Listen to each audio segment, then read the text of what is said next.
You follow the breath. You sit for 20, 30, sometimes 40 minutes. And yet, something isn't working.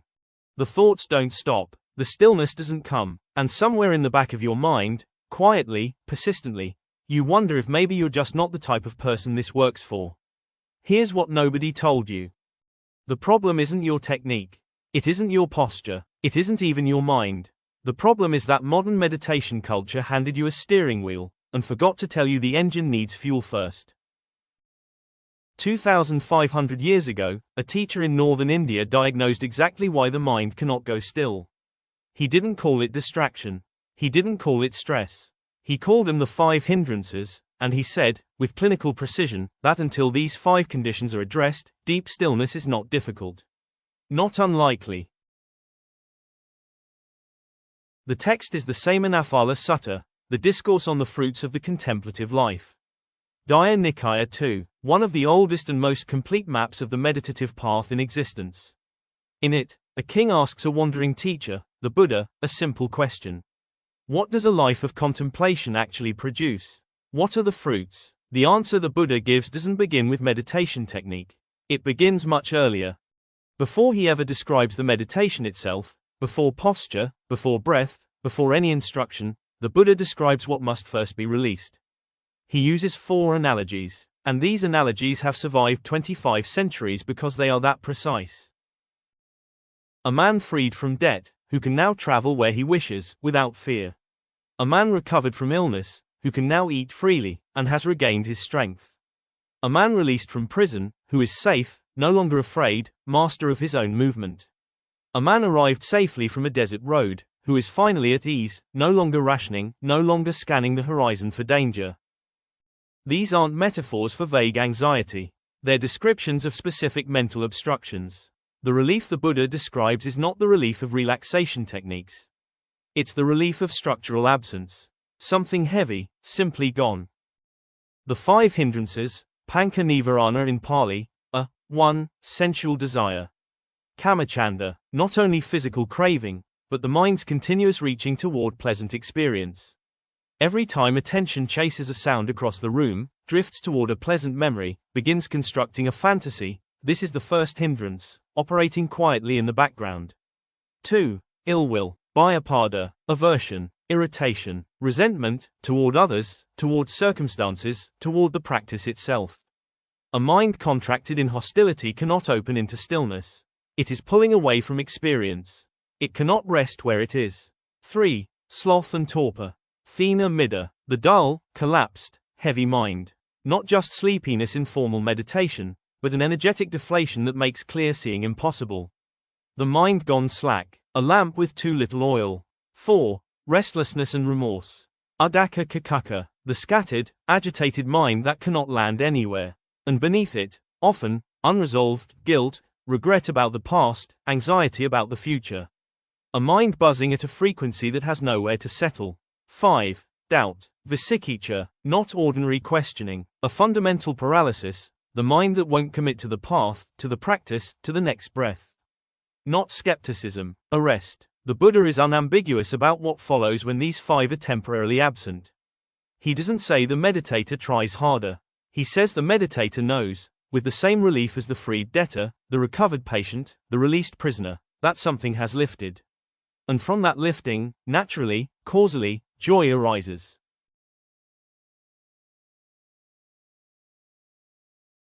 Here is the uncomfortable truth about most meditation instruction today. It treats attention training as a technical problem. Focus on the breath. When the mind wanders, return. Repeat. Download the app. Track your streak. Increase your session length. And the instruction to return is real. The mind does train through repetition. That much is accurate, but it is missing the structural foundation the Buddha described. And that missing piece is why consistent practitioners, people who sit every day for years, still feel like they're circling the surface of something they can't reach. In the Cetanākaraṇīya Sutta, Anguttara Nikāya 11.2, the Buddha describes a specific chain of causation. Not a suggestion, not a contemplative ideal, a causal sequence, each link arising from the last, inevitably, the way a lamp lit from another lamp is fully itself. Ethical conduct. Arising from ethical conduct, non-remorse. Arising from non-remorse, joy. Arising from joy, tranquility. Arising from tranquility, happiness. Arising from happiness, collected mind. Arising from collected mind, knowledge and vision of things as they are. Read that again. The chain begins with ethical conduct. Not technique, not posture, not the breath. The modern framing of meditation is, sit consistently and gradually become calmer, clearer, kinder. The sutta framing is the precise inverse. Begin living with harmlessness and honesty, and the mind will naturally settle. Samadhi is the downstream result of a life rightly lived, not a skill isolated from how you spend the other 23 hours of the day. This is Sīla, ethical conduct. And in the early texts, it is not a moral bolt-on. It is the engine. The mind carrying guilt is running the fourth hindrance at full volume, all the time, restlessness and remorse. No breath technique quiets it, because the source of the agitation is in the life, not the session. The mind that is engaged in ongoing deception is continuously fracturing its own coherence. Honesty is not a virtue in the sentimental sense. It is a structural requirement for concentration. The practitioner who lives with basic harmlessness, who has simplified their life, who is not carrying the weight of unresolved harm, doesn't have to force stillness. The mind settles because there is nothing at the roots pulling it apart. Technique is not irrelevant. Returning to the breath trains attention. But technique applied to an engine running on contaminated fuel will not take you very far. The Buddha knew this. He described it in detail. And modern meditation culture, by and large, skipped it. So what does the Buddha actually describe? From the texts themselves, what does the path look like? The Mahāsapura Sutta, Majjhima Nikāya 39, gives us the precise formula for the first jhana. And there are 3 words in that formula that carry the entire teaching. Born of seclusion, vivekāja, the rapture and happiness of the first jhana are described not as the result of concentration technique, but as born from the seclusion of the mind from sensual desire and unwholesome states. You don't produce jhana, you create the conditions, the ethical life, the temporarily abandoned hindrances, the collected attention, and it arises. Not because you generated it, because you stopped generating the conditions that prevented it. This is one of the most important distinctions in all of contemplative teaching. And it is almost universally missed. The 4 jhanas follow a natural deepening.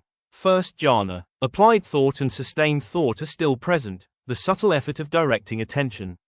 But rapture has arrived. The Buddha describes a practitioner who suffuses, fills, and saturates the body with rapture and pleasure born of seclusion. Not a small experience, a complete saturation, and crucially, that pleasure has, in the Buddha's own words, nothing to do with sensual pleasures and unwholesome states. It is non-sensual happiness. It doesn't require an external object. It asks for nothing. It is simply what remains when the reaching stops. Second jhana, the directing falls away. Applied and sustained thought are released. What the texts describe is inner confidence, sampassadhana, arising as the state becomes self-sustaining. The meditator is no longer steering. The current carries them. Third jhana, rapture itself settles. The texts say the meditator abides in equanimity, mindful and clearly comprehending, and experiences in the body that pleasure of which the noble ones say, one who has equanimity and is mindful dwells in pleasure. An equanimous happiness, refined, very still. Fourth jhana, even happiness releases. What remains is described as purified equanimity and purified mindfulness. The breath may become imperceptible. The texts describe this state as neither pleasure nor pain, beyond the polarity entirely. The fourth jhana is described in MN 111 as the ideal platform for insight, for seeing clearly the nature of experience itself. This is not incidental. The concentrated, equanimous, perfectly still mind is the instrument by which reality can be seen without the distortion of craving and aversion. The meditation is the telescope. Liberation is what you see through it. Beyond the 4 jhanas, the texts describe 4 formless attainments, states of consciousness so refined that even the sense of bodily form is released. Infinite space, infinite consciousness, nothingness, and finally, a state the texts call neither perception nor non-perception. The furthest edge of what can be described. These are distinct from the 4 jhanas. The early texts maintain this distinction clearly, and for most practitioners, the 4 jhanas are a complete path in themselves. The formless attainments are orientation, not immediate destination. Even jhana, entered with attachment, is still clinging. The Buddha warns against grasping even at the most refined meditative states. Jhāna is not a trophy. It is not an identity. It is a support for the seeing that leads to liberation, not a substitute for that liberation.